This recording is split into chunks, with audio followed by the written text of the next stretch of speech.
미국이 주도하고 있는 중국에 대한 반도체 장비 수출 통제, 반도체 강국인 우리나라를 동참시켜야 한다고 미국의 유명 싱크탱크가 지적했습니다.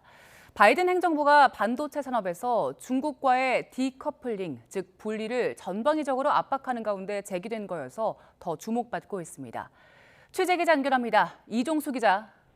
네, 국조입니다. 네, 미국이 주도하는 대중 반도체 장비 수출 통제에 한국도 참여를 시켜야 한다. 이렇게 미국 싱크탱크가 건의를 했다고요?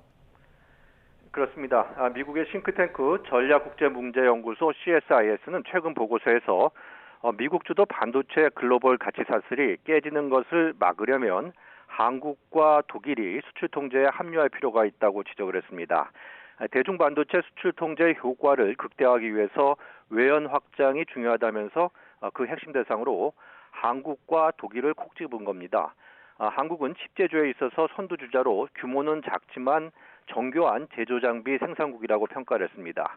독일은 반도체 제조 장비 구성 핵심 부품 생산 선도 국가라면서 가능한 유럽연합 전체가 대중 수출 통제에 동참하는 게 최선이라고 덧붙이기도 했습니다.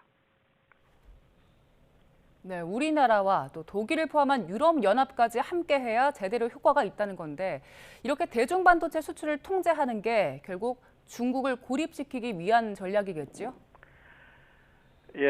전략국제문제연구소는 미국 주도 대중 반도체 수출 통제는 인공지능 AI와 반도체의 미래 기술에 중국의 접근을 차단하는 것이다. 이렇게 설명을 했는데요. 이미 네덜란드와 일본은 동참을 확정을 했습니다. 이 두 나라는 반도체 대량 생산에 필요한 신기술 장비, 극자외선 노광 장비와 불화 아르곤 액침 스캐너를 독점적으로 제공하는 국가입니다.